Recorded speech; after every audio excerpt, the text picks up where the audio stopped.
With each passing month, little James Leininger seemed to be peeling back memories of a past life.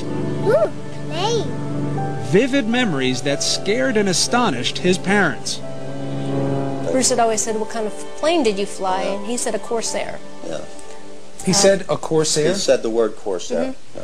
Not only did James remember flying a Corsair, he demonstrated knowledge of the plane's peculiarities, like the time he was flipping through a book about planes when he was 4. And he got to the Corsair and he said, "That's a Corsair." And he goes, "You know what? They used to get flat tires all the time." In fact, historians and pilots agree that the plane's tires took a lot of punishment on landing. Of course, this is a fact that could easily be found in books or on TV. But then, James began to offer up the kinds of specific details his parents say are harder to explain away. Another night, Bruce had come in and he said, "Do you remember where your plane took off?" And he said, "It took off of a boat." "Do you remember the name of your boat?" "Natoma." "Do you remember what your name was?" And he'd always say, "James." His name is James. It never really occurred to us. We thought he just wasn't understanding the question.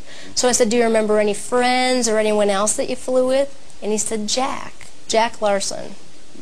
Bruce began doing some research. Almost immediately, he discovered that the Natoma was an actual ship, a small aircraft carrier in the Pacific called the Natoma Bay.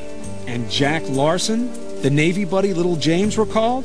Well, it turns out there was a pilot named Jack Larson who served aboard the Natoma Bay.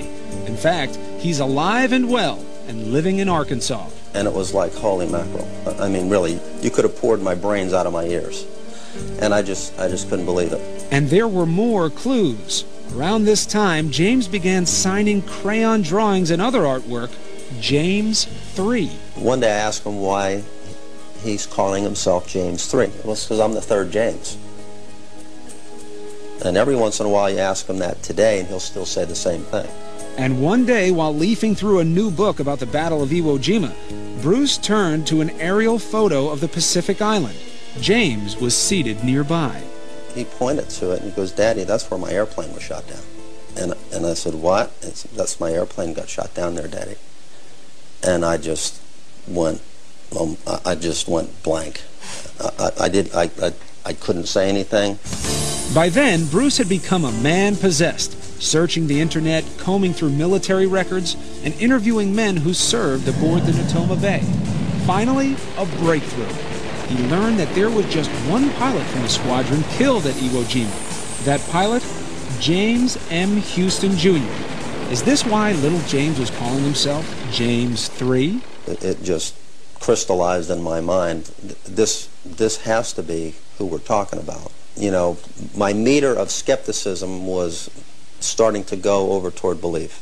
When little James would describe being shot down, he told of how his plane had sustained a direct hit on the engine. We had an airplane, and I said, "Well, can you show me where it was?" And he pointed right up to the front of the engine. That's what makes this man's story so intriguing. His name is Ralph Clarber. Clarber was a rear gunner on a TBM Avenger that flew off the Natoma Bay. On March 3rd, 1945, he took part in a raid near Iwo Jima. As it happens, Clarber's plane was right next to the one flown by James M. Houston, Jr. It was to be Hugh's last mission before leaving for home the following day. As Clarber recalls, the sky was thick with enemy flak. We experienced pretty heavy aircraft fire, but this was the most intense that I experienced at any time. Suddenly, a flash near the nose of Houston's plane. I saw the hit. I would say he was hit head-on, yeah, right on the middle of the engine. Just as little James had described it. Columbus, Ohio native Leo Pyatt served on the ship. Oh, yeah, I remember those people. Yes, there was a Jim Houston, a rather large shell.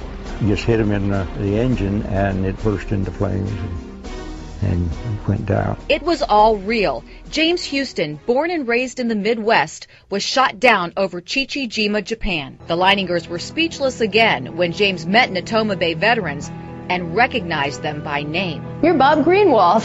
I'm serious. He'd never met Bob Greenwald? No, he'd never met him before. They tracked down James Houston's sister, Ann. And he goes, "It's not Ann, it's Annie. She wasn't my oldest sister. I had an older sister than that." And I said, "You did? Who was that?" And he goes, "Ruth. I mean Ruth." Eddie is what they called me when I was little. Knowing my name and my sister's name, things that my brother did when he was a kid, It's too amazing to describe. And when we spoke to them via Skype, they shared one specific story involving James Houston's mother. Annie had sent James the picture that her mother had painted of James Houston. And when James got it, he called Annie to thank her, and he said, "Where's the one Mom painted of you?"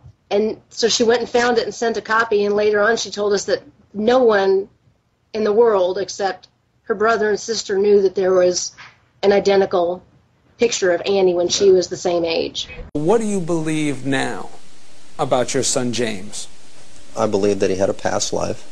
I believe that in his past life he was James M. Houston Jr.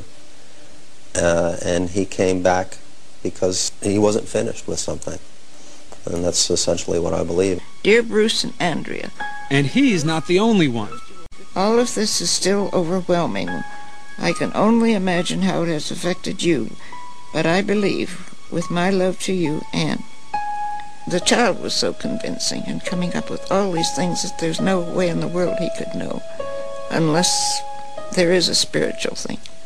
Do you ever rack your brain and say, gee, I hope I didn't say anything or do anything that put this in James' head? Do you ever question yourself still or no? No, because we're talking to a 2-year-old. You know, I mean, what am I going to do? Sit him in a corner and say, listen, now we're going to concoct this elaborate scheme, and you're going to imagine that you went through those things. I knew what he watched on television. I knew what stories I read to him. I'm a protective, first-time Southern mother. There was no other place he could have been getting this information. Professor Paul Kurtz of the University of Buffalo heads an organization that investigates claims of the paranormal. So how do you rationalize a belief in anything bigger than ourselves if you have to fall back on science all the time? Not simply science, on the facts, on common sense. Once upon a time, the Leiningers might have agreed, but that was before the amazing stories told by their young son forced them to consider the possibilities and to examine their faith. Whether you believe in reincarnation or not, it's about the eternal life of the human spirit. That's right. And that's something God promises to us. There is something else out there after this. It's not over when you die.